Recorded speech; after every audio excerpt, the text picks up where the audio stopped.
order, if you'll please rise for the pledge and remain standing for the invocation.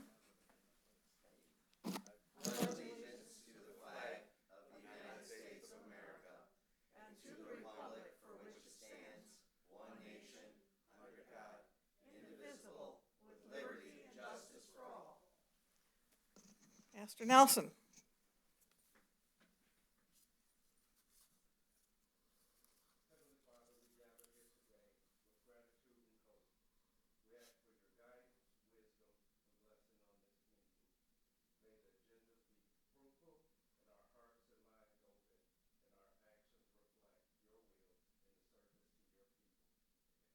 Amen. Thank you. Mr. Mizzi, if you'll take the roll, please. All right, Madam Mayor. Councilman Wurzbacher. Present. Councilman Lloyd. Here. Councilman Schlack. Councilman Barr. Yeah. Councilman Valerius. Here. Councilwoman Nick. Here. And Mayor McLeod. Here. We have a quorum. Thank you. May I have a motion to approve tonight's agenda? Motion. Motion by Mr. Valerius, second by Mr. Wurzbacher. Any changes? I move to amend the agenda by removing resolution number 1. I believe the resolution precludes elected officials without full transparency and represents an overreach that limits council's oversight role. Right now, council is brought in after essentially contracts are done, which is understandable. We're not part of the contract negotiation team, and I'm not asking to be part of that team. But I'm saying I would like a resolution that states the negotiation team with the city administrator as the head, provide more updates as I see this was provided, as meetings happen. To me, that will provide more transparency. It's not overreach. I understand the desire, like I said, to keep council out of direct negotiations. I believe this update would give council the ability to react as the city administrator would update us as negotiations go on. Again, not to say council member to sit, just more transparency and updates. Is that a motion? That's the motion, I yes. second. We have a motion and a second to remove Resolution 1. Take a vote on that. All in favor, say aye. Aye. Aye. Opposed? No. No. Want to take a roll call? We had a motion by, who was it? Black. Councilman Schlack.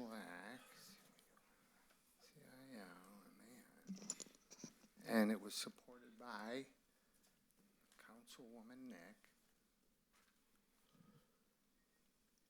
And that was to remove item R1.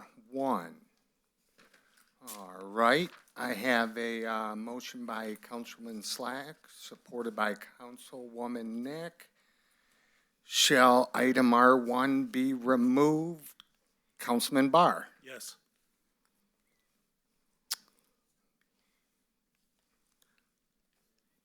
Councilwoman Nick. Yes. Councilman Lloyd. No. Mayor McLeod. No. Councilman Schlack. Yes.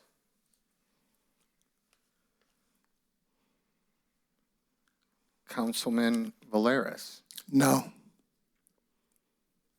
And Councilman Wurzbacher. No. The noes have it. It will remain on the agenda. Thank you.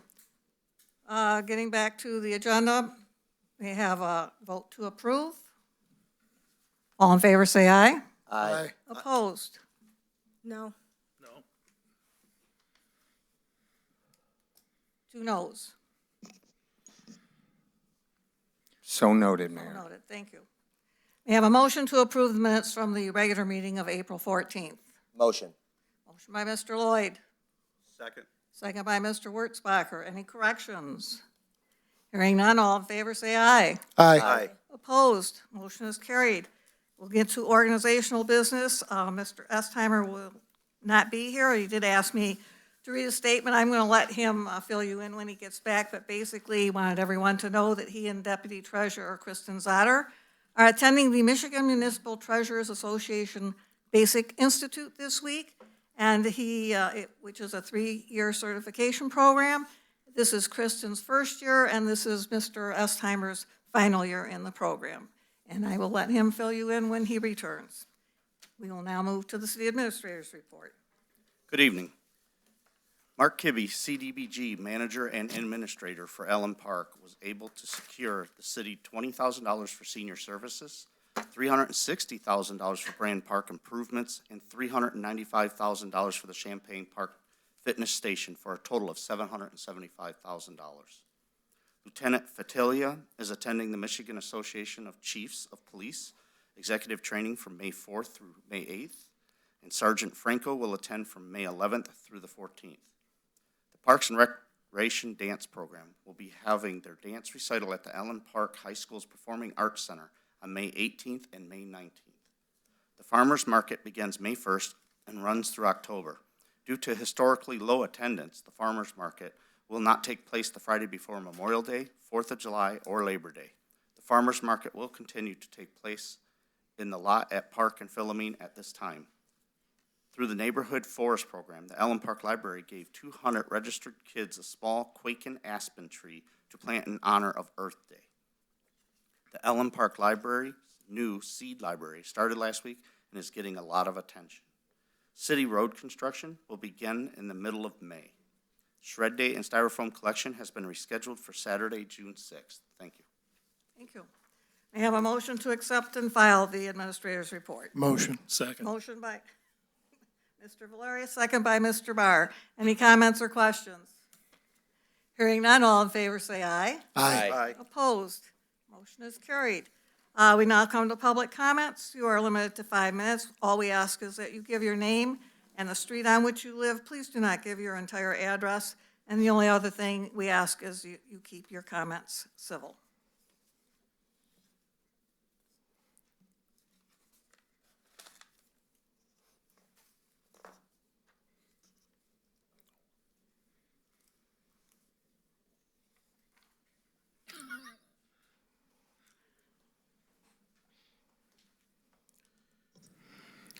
Good evening, City Council, Mayor.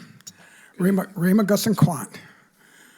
A couple of things. This time, approximately last year, I asked that the citywide garage sale permits that we charge our citizens would be eliminated, meaning that anybody who has a garage sale during a citywide garage sale, it would be free, just like a number of other cities. There is no reason on this earth to charge any citizen that money, none. Especially when we have a slush fund. It's just not needed. Make it easy for us. Things are just way getting out of hand, too expensive for a lot of us. I see that gas in some of our locations have just gone over $4.25 a gallon. So be careful where you buy it from because it's at different rates. Another thing is, I brought up the problem with the guardrail at the foot of Quant and a number of our other cities around Midway. I got some feedback from our individuals here, our department heads, that it's being looked at and they're trying to figure out what they're going to do. So I want to thank you on that. Okay? Going forward, I would also want to see how we can change the permits for anybody who has a garage sale during the year. That is on the city, because the citywide garage sale for some reason falls under the Parks and Rec. So please look into that. Now, before anybody reads or votes on Resolution 1, I sure hope that every one of you know exactly how you voted and what you voted on. Because I'm going to tell you what, I didn't read it. I don't know what it means. Maybe you can explain to us citizens what it really means. Does it mean that you're not going to, you firmly believe that no city person, official can sit during the negotiations, not be part of the negotiations, but can't sit? Is that what you're saying? I'm questioning people because it's very important right now. You're going to vote on this. Is that what you're saying? You're against the Open Meetings Act, directly against it. It says you can. It allows any city official to sit in those negotiations. They can't be part of it. They can observe it. They can't sit at the table. They can sit out away from the table. But according to the Open Meetings Act, they are allowed to be there. So be careful what you read, and be careful how you vote. Because I'm going to say this right now. Some people might have this idea over here and they think it's correct, and I'm not against it, but it takes another lawyer over here to sit there and says, sorry, that's not the way it is. And then that lawyer says, yeah, nope, and then you got to go find another lawyer, one that's on your side that says, hey, be very careful how you vote, people. It's against the Open Meetings Act. Look it up. All you got to do, you got your tablets, look it up right now, because it states that. It blatantly states that. You can look at, I don't know, can you talk into those things? Just talk into it. Ask if you could, and a city council person can go ahead and be at negotiations for police and fire. Say it right there. It says yes. So just be careful. And don't put your plants out yet, because it still can freeze. Hey, have a great day. Thank you very much. I'm glad we're getting the dog park going. Okay? That's going to help a lot of citizens. And for all our citizens, just be careful out here. And I just want to thank all the department heads, on all our workers. They do a damn good job. And I also want to I want to thank the police department for getting hold of our parents with the bikes. Thank you. That's what happens when you get fined $150. Have a great day.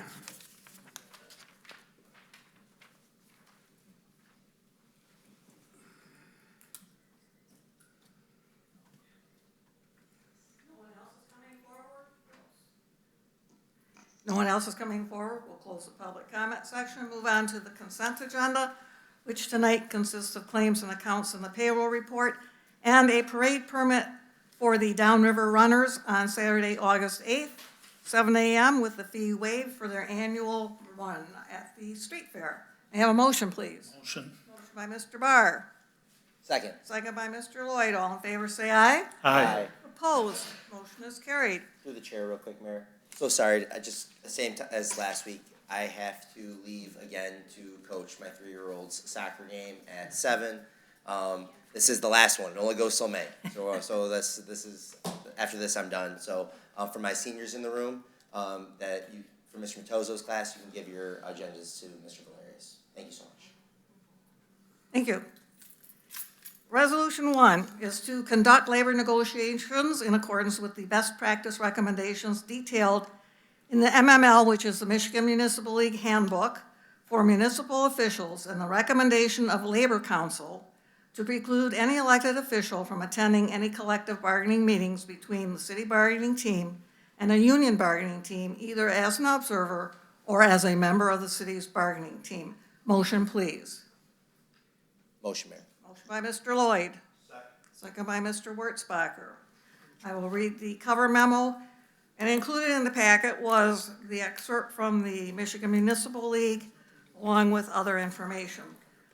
Memo reading: in order to conduct labor negotiations in the best interest of the city, with best practices detailed in the MML Handbook for municipal officials and advice of Labor Counsel, I'm requesting collective bargaining meetings. I am requesting council adopt the proposed resolution to preclude any elected official from attending any collective bargaining meetings between the city bargaining team and a union bargaining team, either as an observer or as a member of the city's bargaining team. I am attaching Section 3, Operations, Chapter 14, Labor Relations from the Michigan Municipal League Handbook for Municipal Officials. Extensive research also provides numerous grounds why such attendance is determined to both the process, detrimental to both the process and the participants, including but not limited to political dynamics. Elected officials are often mindful of the political influence and votes unions bring to the ballot box, which can cause them to make decisions for political reasons rather than the best financial outcome for taxpayers. Political interference. Elected officials are often advised not to be on bargaining teams because negotiations require making tough no decisions, which can be politically uncomfortable. The adversarial process. Union negotiations are adversarial and often zero-sum. If an elected official is present, unions may bypass professional negotiations to apply direct political pressure on the official. The risk of an impasse. Increased political pressure in the presence of elected officials can sometimes hinder the process and make it harder to reach an agreement. A confidential legal opinion from Labor Counsel was distributed to individuals before tonight's council meeting. The document is attorney-client privilege and is not to be shared with anyone, and in fact is asked to be returned to the city administrator. Now, and we also have legal counsel here who will be more than happy to answer any questions. One of the, if you would, anyone wanted to go through the attachment to the MML Handbook, it references things like the Open Meetings Act, which is not applicable in this instance, and repeatedly says it's not wise for the ultimate decision maker to face the union or be involved in the bargaining. There's a number of items here that are applicable. The Michigan Open Meetings Act permits a public body to meet in closed session to discuss labor negotiations. Using a closed or executive session can be an effective way for a city council to exercise some control over the city's negotiators without disrupting the collective bargaining process. The general advice to elected officials is to place labor negotiations in the hands of the best people available and stay out of the negotiations. Avoid employee discipline cases. And it says also, and this is a synopsis, in most communities, elected officials have a serious responsibility regarding the operation of the municipal government. No elected official should be advised to abdicate or ignore such responsibility. You had your time to speak, sir.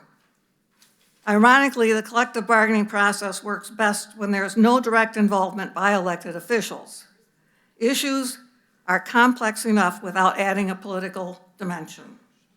Perhaps the best advice on this point comes from a councilman in a small city who advised his colleagues, when in doubt, stay out.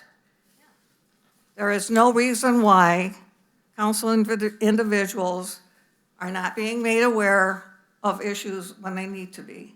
However, there is no reason why anyone should be present. It just is not, it's detrimental to everyone. It's detrimental to the individual because there's an appearance that can be questioned on that. And I'm sorry, that is an attorney-client privilege letter, will not be read. Ma'am, if you would please, this is not audience participation. Thank you, thank you. Mr. Schwartz?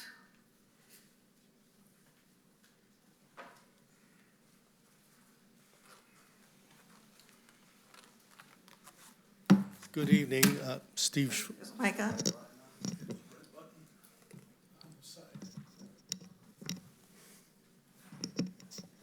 I think it is.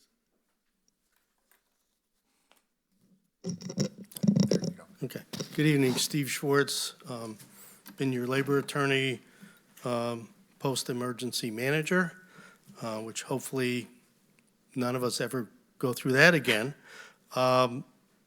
So you have my letter. I concur with the comments of the mayor. If you want periodic updates, as Councilman Schlack suggested, we can do that in closed session. I would suggest you don't have too many, because sometimes meetings are productive, sometimes they're not productive, and then the next one is productive. You don't know. But from time to time, if you want us to come brief you on where we are on a specific negotiation, we can do that, and we'll do that in closed session. In the negotiations that we're going on now, I think when we reach a tentative agreement, and I'm confident we will, I think before the union votes, I would suggest that we meet with you to talk in closed session about the tentative agreement. You can't vote in closed session, but to kind of get a feel if it will pass, and then we ask the union membership to ratify. Rather, I've had a few situations where union membership ratified and the council said, no, we're not going to do that, and that creates a mess. So we certainly can come down and brief you from time to time on negotiations. They are as technical as any type of operation in the city, and it's best to have a limited number of people, and the people doing the day-to-day operations in conjunction with your council to do those negotiations. The Open Meetings Act, Mr. Govier can correct me if I'm wrong, but since it was adopted in 1978, I believe, specifically exempts collective bargaining sessions from an open meeting. It specifically allows you as a council to go into closed session to discuss labor negotiations and strategy, but you can't vote and make a decision. Any vote, any decision you make on a union contract negotiation has to be done in open session. But the idea that anyone can come in and watch or observe a collective bargaining session under the Open Meetings Act, that is not correct. That's clearly not correct. There's a handful of things that are exempted, and that's one of them. And the clear purpose is to allow unions and employers to sit down and have frank conversations, and those frank conversations lead to compromise and a resolution. So when did you start the negotiations? Because I personally have not been informed. I asked our city administrator, and I asked Tanya Whiten several times, when were negotiations going to start, for several months, okay? Oh, March, maybe the end of March, never got a clear answer. I didn't even know that you guys had started negotiations or what was going on. So I'm the one that asked to go and sit, and I did check with different friends that I know that are legal. I called the MML because that's who I was trained with. When Jerry Barr and I got on council, we went to a training with the MML. I called Chris Johnson and asked him, he is their legal. And he said, yes, Nancy, you can sit in as an observer. Didn't ask to be at the table. I know I can't be part of the negotiation. He said, you can sit and observe, can't be on your phone, can't talk, can't write anything, but yes, you have the right, because you are on council, that you can observe. Didn't ask to go, sit in on all the negotiations. I want to know what was happening because I am not being told. And that is the frustration part. And right here it says, okay, and I've done research. And so your recommendation is that we don't sit in. I understand that. And for some of your reasons that you say.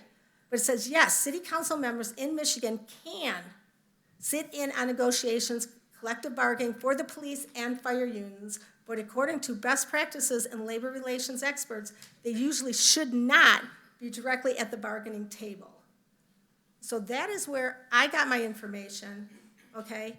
And that is where, and then I found, that was I think Thursday, I found all this information out, okay? And then I found out that Friday morning there was gonna be a meeting, negotiation. So yes, I did come. I checked with the fire union, asked them if it would be all right if I came. They said yes. I checked with their attorney. They said yes. I came in early time. I know that you were in meetings, okay, and I was trying to go in to talk to you, and then I did, and then I came out here and waited, and then it got canceled. So, and then now we have the resolution here. Mr. Schwartz, I would like the opportunity to make some comments here. When we found that Ms. Nick was here, legal counsel called me into the conference room because they were concerned. I had immediately contacted the MML to see what had occurred. I had email correspondence, and in fact, I had a call from Chris Johnson, the general counsel, at 3:33 p.m. He indicated that he had spoken with my mayor pro tem. He indicated he told her, "I'm not your legal counsel, and if you want legal opinion, talk to the city attorney." Never said that. Go ahead. Would you like me to call Mr. Johnson? Sure. And tell him that you're? Yeah, I'll face him, because he never told me that. He said his suggestion was to check with the city team. She then asked if she could attend the labor negotiations. He indicated that he said there was no prohibition, but advised and suggested that you talk to the city's team. If it's okay with them, then talk to the union before you show up. Okay? He referred to Chapter 14 Labor Relations, which I attached to this package. He indicated that he told Ms. Nick there was no prohibition, but she had no legal right, and that is not what he told her. And he was very specific and adamant about that. So I've known Chris Johnson for decades.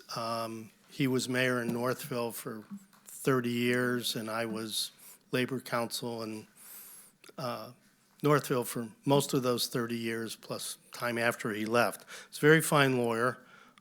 So yes, I agree that you could allow members to sit in negotiations, either as part of your, I don't know why anyone would be an observer, but you could have elected officials on a bargaining team. I have a small number of townships up north that have virtually no staff, so they sit in bargaining, they can be the bargaining team, and my experience is it's much slower. I have to spend much more time with them explaining things. It doesn't help the process. Here you have competent staff, so I wouldn't recommend it, so. And again, this is something that's addressed in the MML. They talk about the smaller townships where they may not have the staffing that has gone through labor negotiations, et cetera. Yeah. And one of the other reasons is the appearance that it gives to any of the individuals, that there is a bias. And if you read through that entire Chapter 14, they refer to that over and over again as a cautionary tale. And, you know, to say, you know, I don't know when the negotiations started, you know, this is a routine day-to-day, people fill that in their calendars.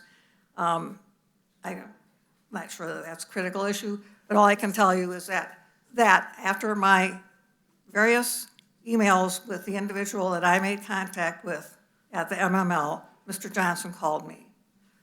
He called me, and this is his communication to me.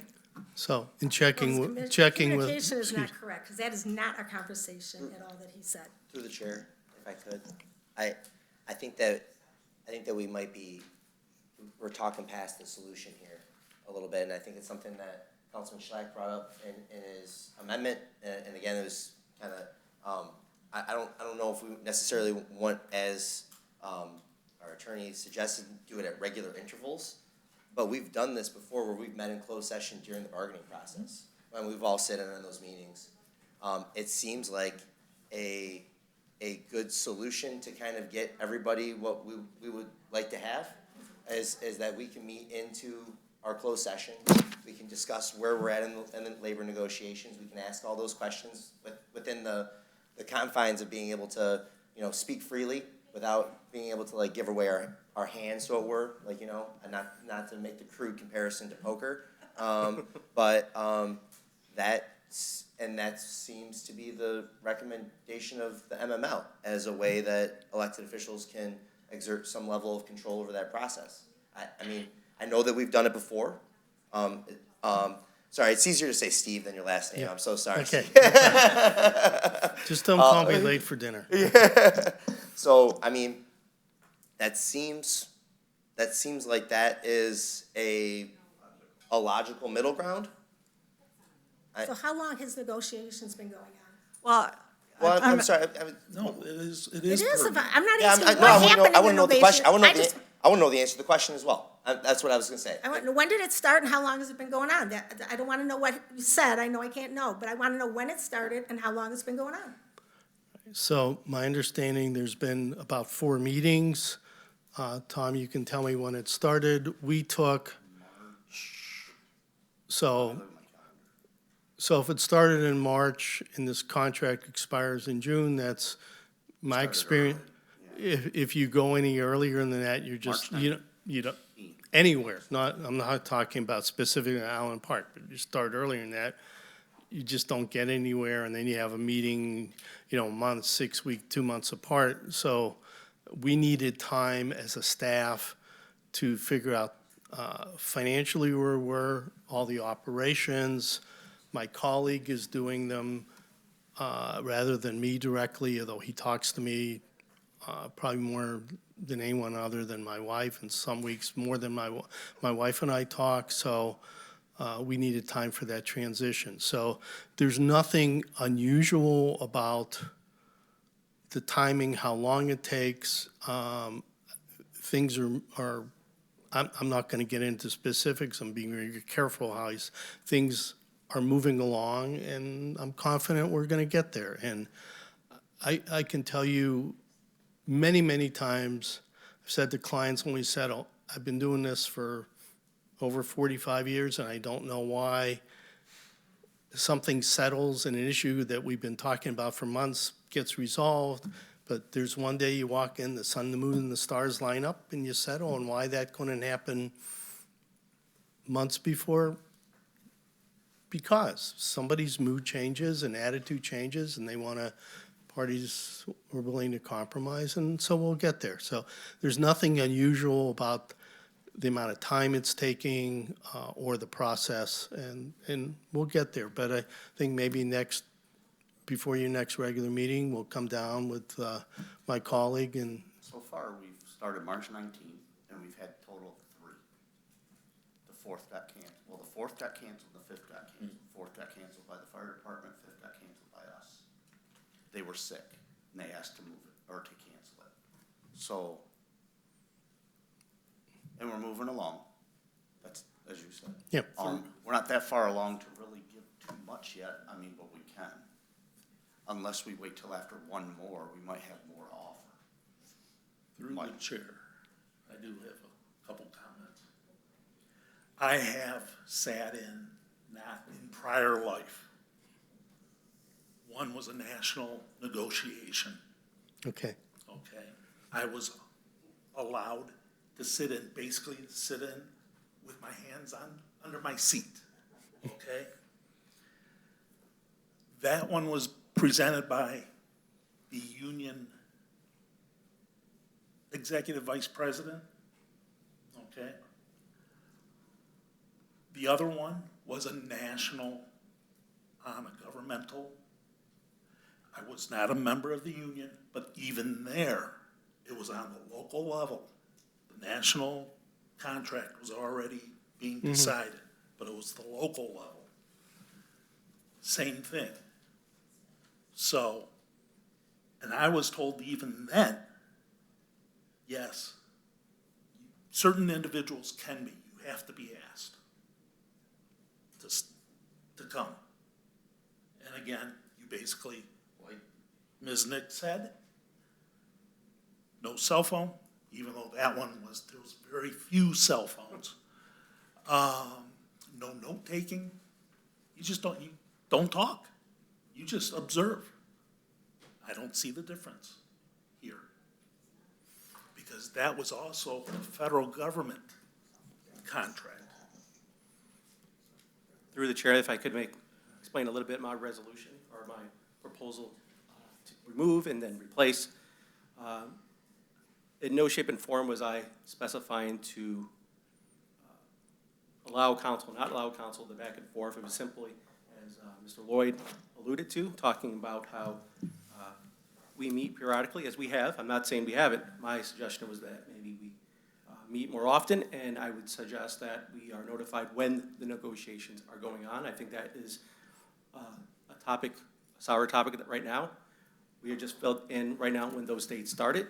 I would argue that's why I would want to amend the resolution to put it in print of when those meetings are going to be taking place, to be notified rather than 3 weeks after 3 meetings have happened or cancellations back and forth, whatever which, just to say, hey, this meeting is scheduled, and such, this meeting was canceled. We're notified of the timeline as we go forward, because I have found in the past, I've been on council now over 6 years, that there's times that when we go in the negotiation room, in closed session, we are kind of told this is what's up, this is what we've came to, and again, I trust the attorneys that we've hired to do that negotiation, just to be notified of what has happened.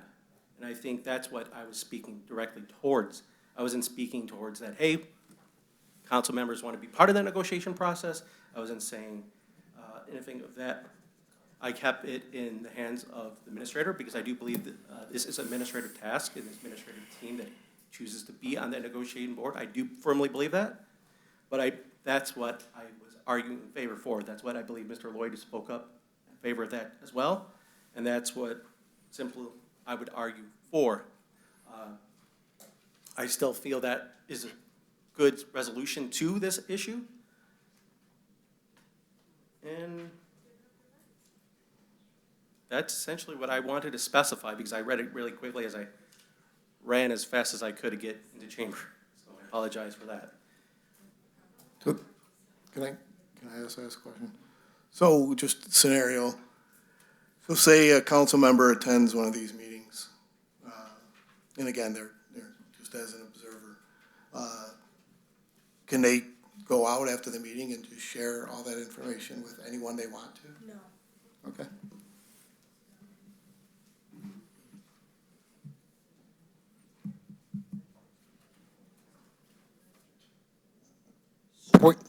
I'm sorry, point of information, and I don't care what side you're on, but one thing I'd like to point out is this is advice from your labor attorney.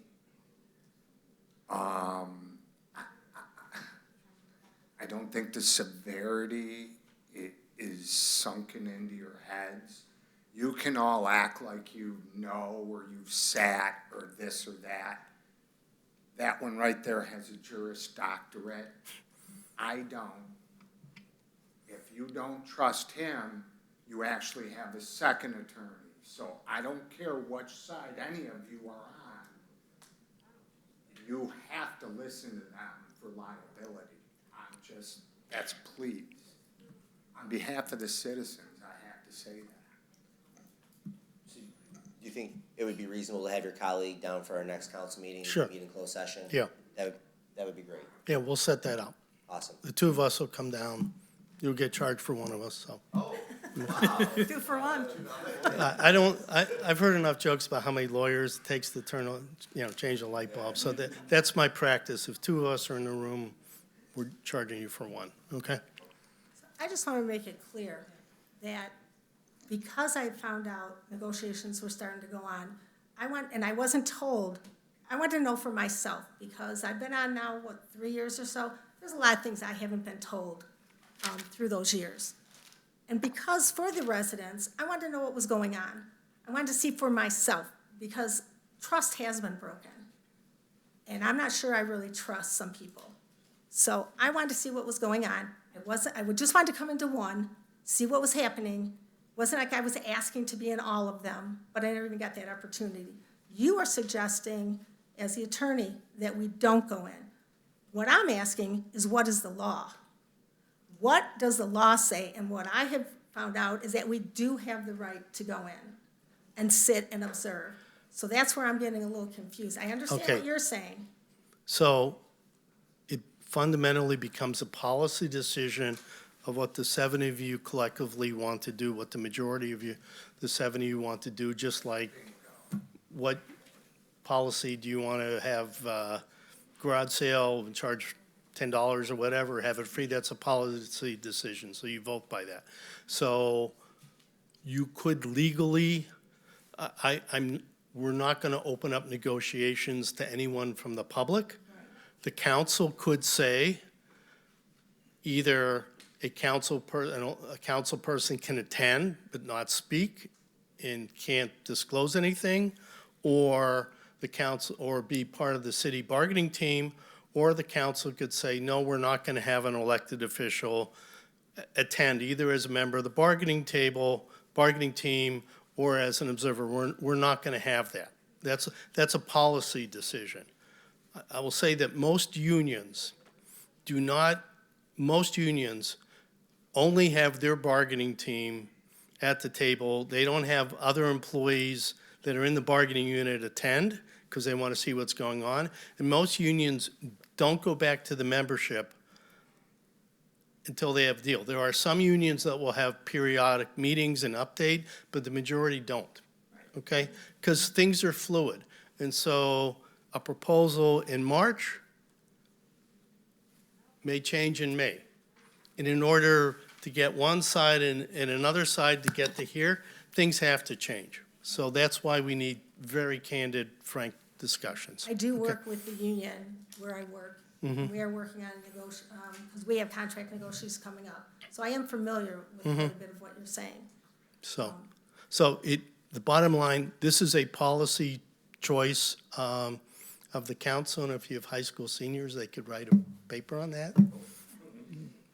I think But one they of the- can't use AI. They gotta write it themselves. They can't use AI. I think one of the cautionary notes here is the open and frank discussion, and that might be inhibited when you have, for example, when I'm done, I'll have 12 years. And there was no time where I ever wanted to go in and sit and be viewed as having any influence one way or the other on any labor negotiations.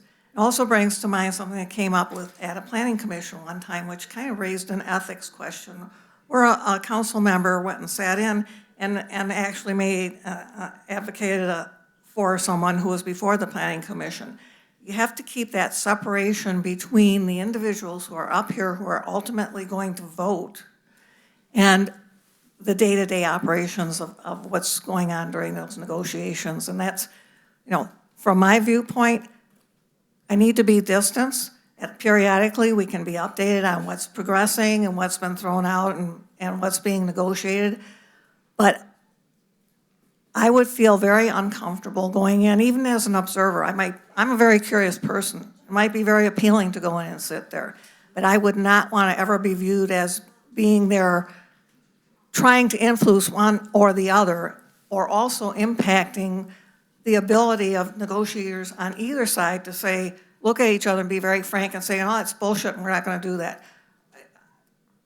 I just think that's and again, in speaking with Mr. Johnson, he seemed to make that clear, and reading through the section on labor relations in the MML Handbook, over and over again, that seems to be repeated. This is not a healthy thing to be doing, and that's basically where that's coming from. Not that anybody should not get information periodically, and I think having a closed session would be very beneficial. But that's my piece. Well, my intent was never to sway either side. I wanted to gather information for myself because down the road, I'm going to have to make a decision and a vote. And so that's what I wanted. And I wasn't getting it from my city administrator, any information on what was happening. So I wanted to know for myself. So I wasn't trying to influence either side. I was trying to gather information for myself, for the residents of the city. Thank you.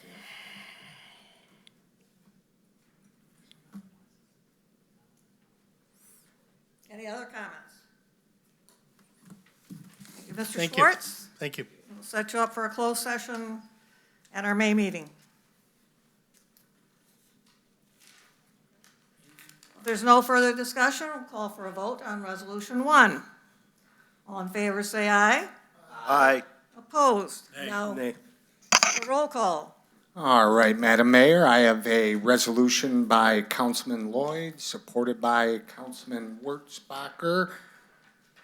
Shall Resolution 1 to conduct labor negotiations in accordance with the best practice recommendations detailed in the MML Handbook for Municipal Officials and the recommendation of Labor Counsel to preclude any elected official from attending any collective bargaining meetings between the city bargaining team and a union bargaining team, either as an observer or as a member of the city's bargaining team. Shall this resolution pass, Councilwoman Nick?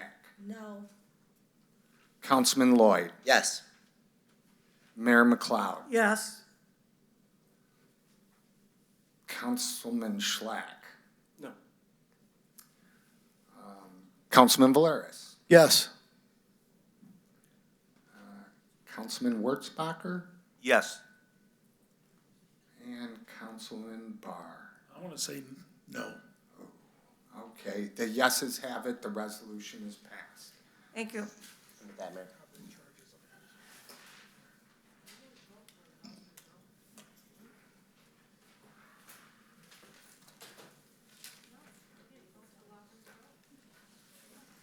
Come to Resolution 2, which is a resolution to request the city clerk to apply for the beer and wine license through the state of Michigan for the 2026 Allen Park Street Fair, which will be held on August 7th and 8th.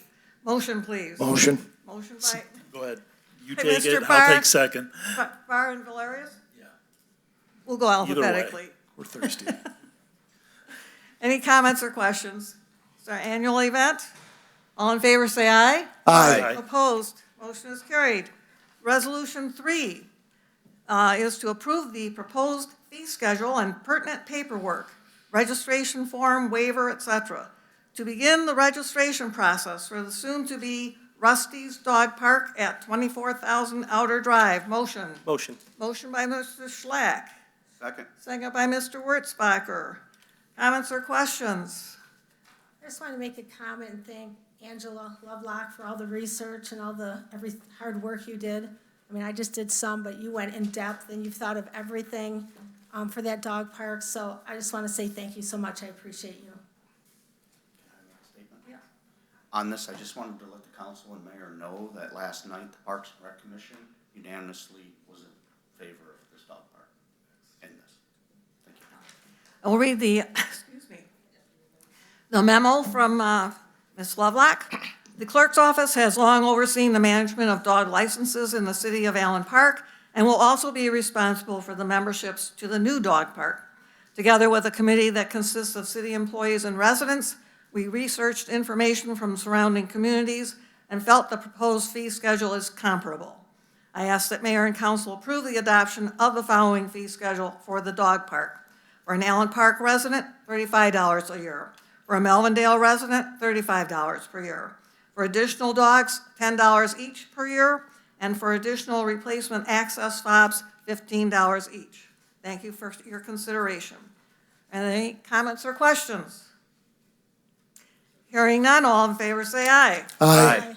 Opposed, resolution is approved. We will have that dog park. And by the way, I have been in contact with the sculptor of Rusty. He is experiencing some health issues, but asked me to keep him informed because he wants to get downstate to do some other visiting. He lives in the UP. And so he said, just keep him informed, and if he can make it, he will definitely be down, which would be a real feather. Through the chair, Mr. I Barr. do have a question. When are we expected to open it? Sometime in June, I understand. Okay. Yep. Any other questions? Good.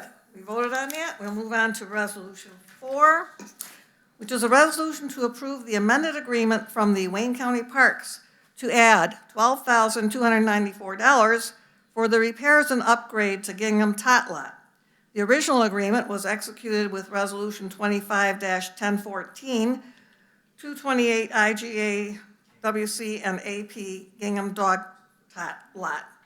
Motion, please. Motion. Motion by Mr. Valerius. Second. Second by Mr. Wurzbacher.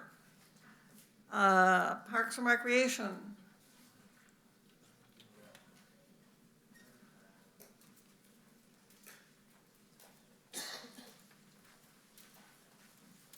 Good evening.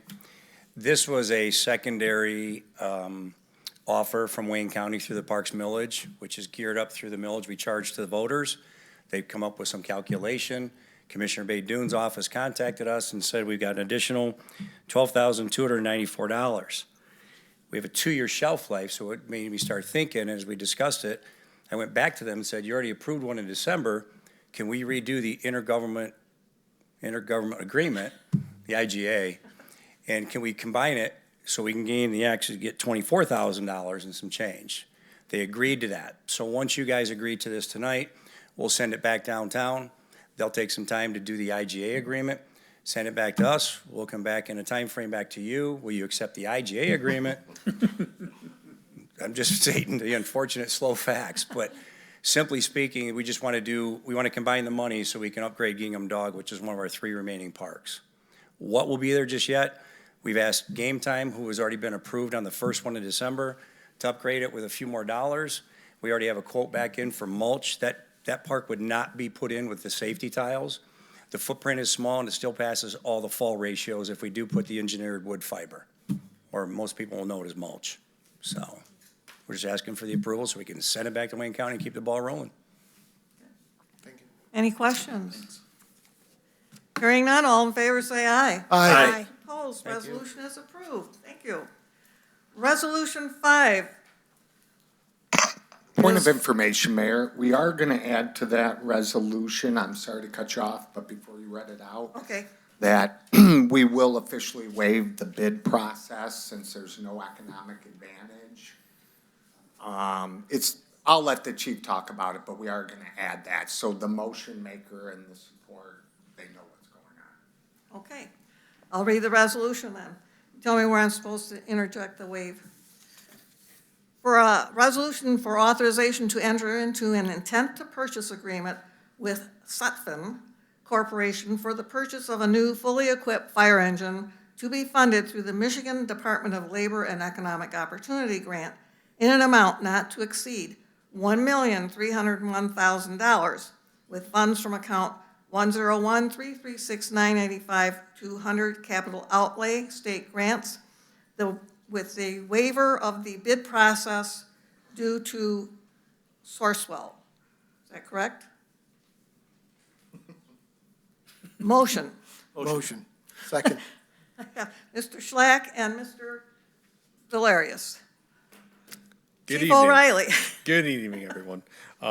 Again, yes, I'm here tonight looking for authorization to sign an intent to purchase with SOUTHFIELD Corporation for the $1.3 million for a new fire engine and associated equipment.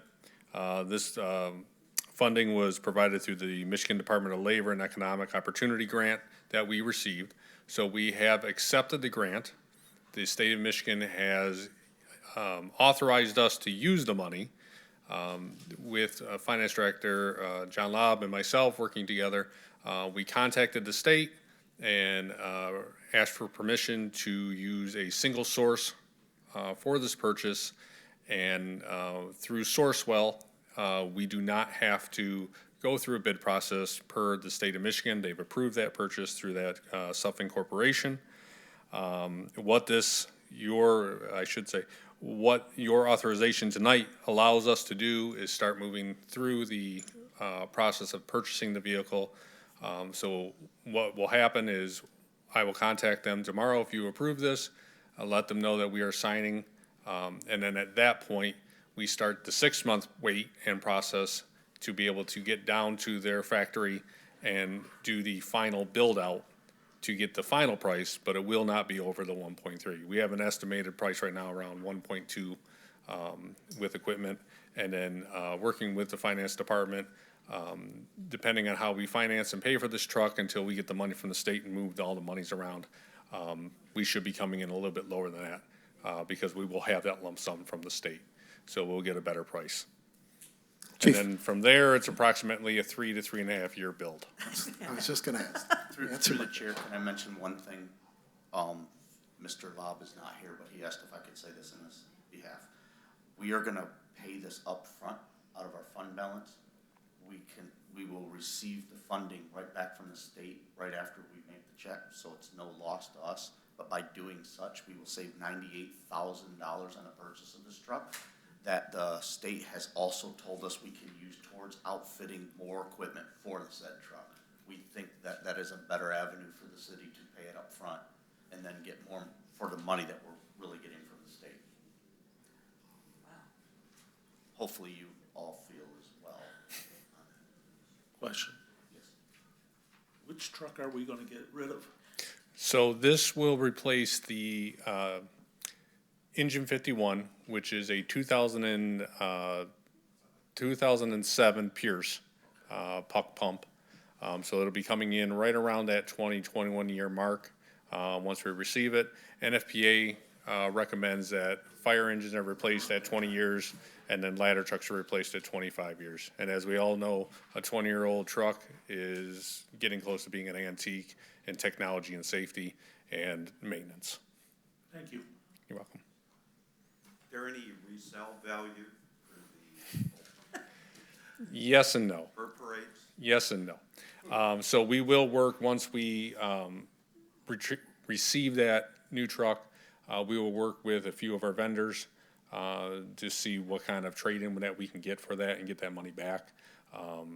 Depending on what the price comes in, the value of the vehicle, the maintenance logs, we keep them, very tight, but it still is going to be a 20 to 21-year-old vehicle with unknown issues as we move along, right? So there will be some money, but it will be surprisingly low.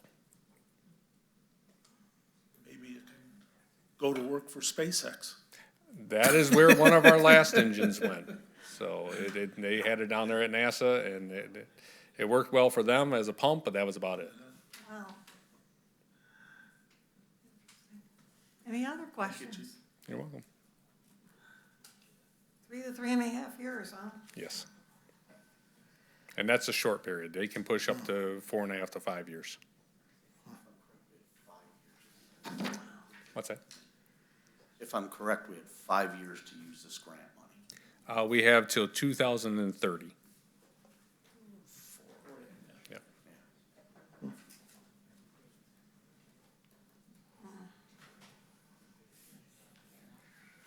Okay, any other questions? Hearing none, all in favor say aye. Aye. Opposed? Resolution is approved. Thank you. Put that order in. Now we come to elected officials' comments. Mr. Estheimer is not here. He's off training, so Mr. Mizzy. Thank you, Mayor. I did not mean to interject during your meeting.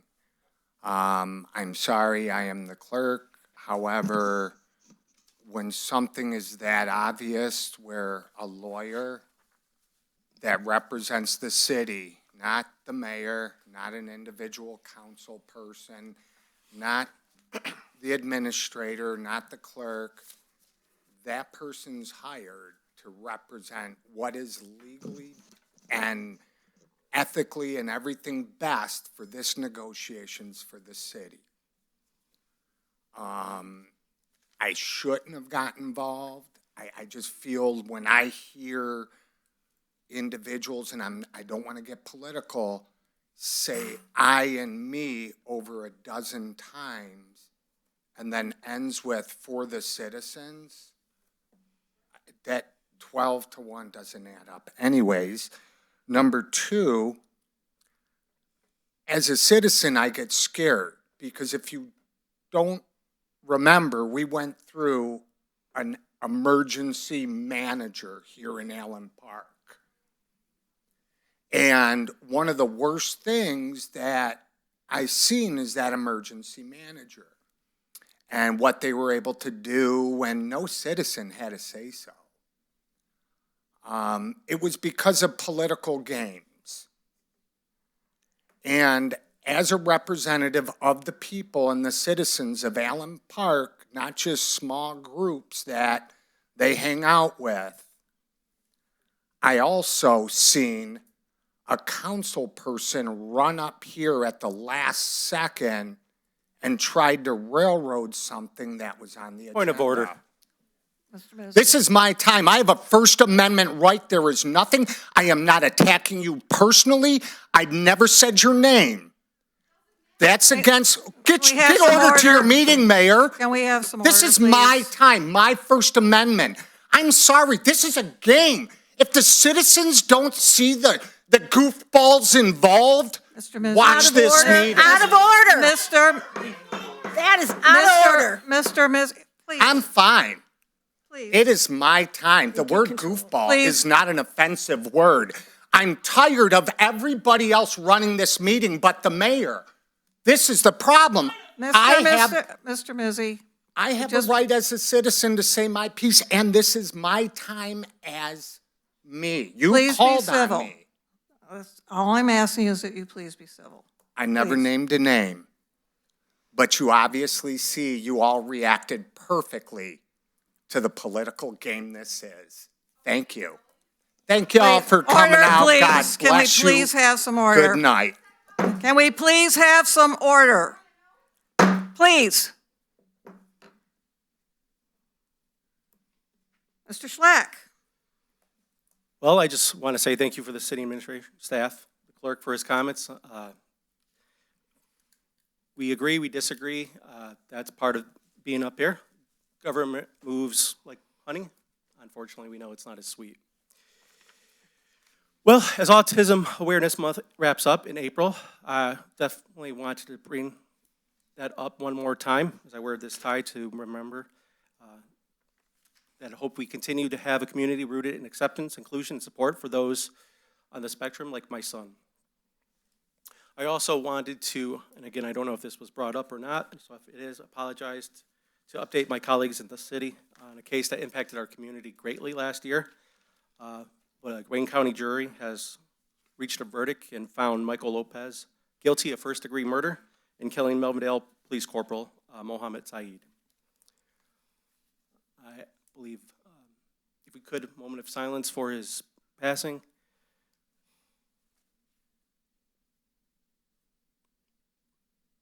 Thank you. Now, I know this guilty verdict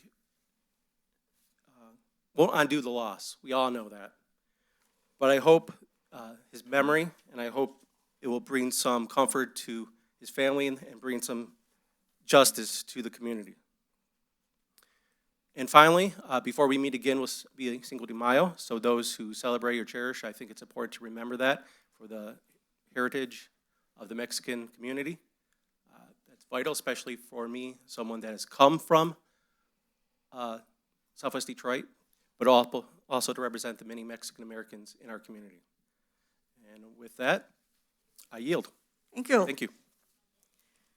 Mr. Lloyd had to leave. Mr. Wurzbacher. Point of information, Mayor. If we're going to get technical, I would like to remind everybody up here the rules that you cannot get political in any way from here. Thank you, Mayor. Mr. Wurzbacher.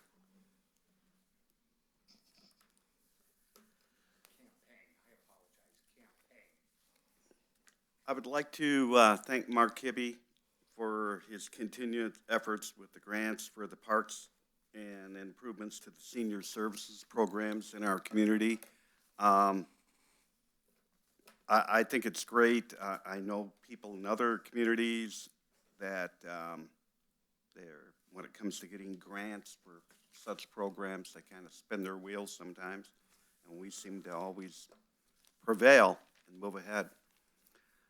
I'd like to finish with all of us up here. We all agree to disagree at times. I would also like to say that there isn't a single one of you up here that I wouldn't stand up for, okay? We all have our different thoughts and opinions and everything, but that's good. And I think each one of us do their own homework and their research. I know I do. Sometimes you can put over 40 hours into this. I might not speak up a lot of times, but I do read, and I'm well read, and I do my research. Oh, do I? I have my entire life. I look at both sides evenly. Politically, I sit on the fence and I find the good. There's more good out there than there is bad, and I've said that before. But I also believe there's a process sometimes in allowing the right people that I have confidence in, and we all should, to allow them to do that process. Some of my peers up here may disagree with that, and I respect that, and I would fight for that to the end of the earth. With that, I yield. Thank you. Make sure I hit this right. Ms. Nick? I'm not even sure where to start. I am extremely disappointed that Resolution 1 passed. And again, my character has been attacked for the second time by a certain person. But when I ran, I've lived in this city my entire life, and I care very deeply for this city. So even though we may not agree up here, that doesn't mean I don't care. And the people who know me and the residents since I've been up here, they have reached out to me and I've helped. I know they understand. But I have not always been told the truth. I have not always been given information that I should be given as Mayor Pro Tem. Throughout the time I've been up here, and there's information sitting right here on my desk that I have not been told about, but I have found out through residents and through businesses that have reached out to me to tell me, and it just is very frustrating when the residents and the businesses know information that I should know, and they're telling me. One thing I would like to say thank you to are our department heads, because when I ask them a question, they readily tell me right away. And so I do appreciate all the department heads. I appreciate when I send you emails, and I know you probably get them on Monday morning because I have Sundays off. And so I do email you then. But I just want to say thank you to the department's heads that we have. That's it. Thank you. Mr. Valerius? I'm going to touch upon something that my fellow council member Schlack mentioned. So today after school, I kind of hung out after my students left, and I actually watched the jury verdict in the trial of Michael Lopez, the piece of shit cop killer that murdered Melvindale police officer Mohammed Syed. He was found guilty on all 12 accounts, and when he is sentenced on May 18th at 9 a.m., hopefully he will spend the rest of his days behind bars. My prayers continue for the family and friends of Officer Syed and all our police officers. And with that, I yield. Thank you. Mr. Barr? Well, everybody up here has pretty much said what I had written on a sheet of paper, which is sitting on my printer. So, I'm going to say this since this is the end of April. Next month, May, is Motorcycle Awareness Month. I will say, yes, some people, some riders are idiots. I'm a motorcyclist. However, I've had people pass away while they were riding. And just please look out for people. Earlier yesterday, I just about got run off the road, pretty much, sideswiped. Thankfully, nobody was in the left turn lane on Allen Road. So that's where I swerved. As for Officer Syed, being a former cop, it hits home.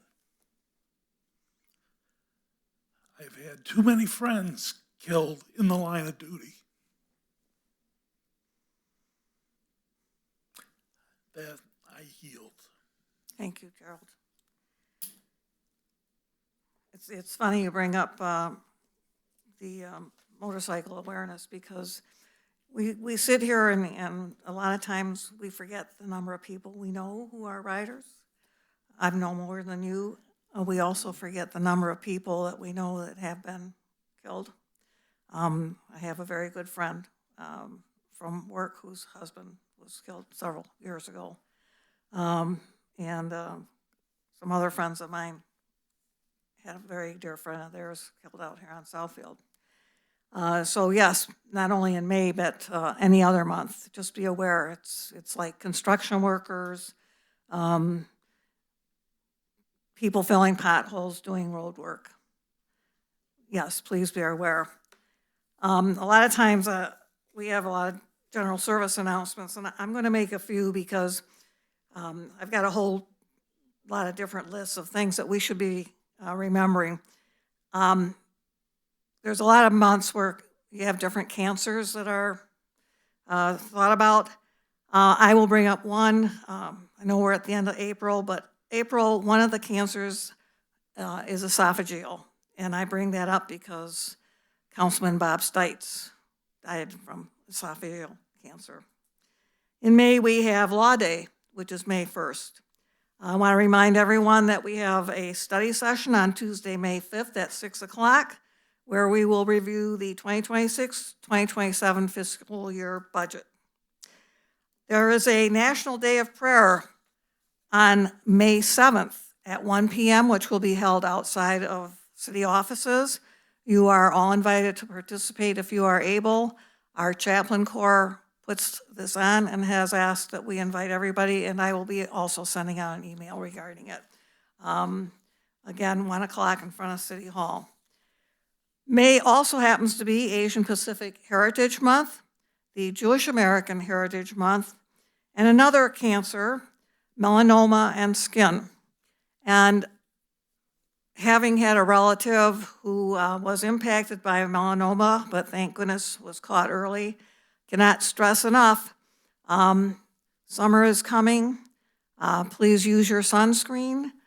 Melanoma is quite often fatal, and it can be avoided. So please take care of yourselves. I will not comment on the death of the police officer. Obviously, as you can see, it impacts many individuals up here. But thankfully, justice was done. And will not bring him back. I'm not sure it will prevent it from happening in the future. But at the very least, we know that justice was done. And with that, I ask for a motion to adjourn. Motion. Motion by Mr. Barr. Second by Mr. Valerius. All in favor, say aye. Aye. Opposed? We are adjourned at 7:12.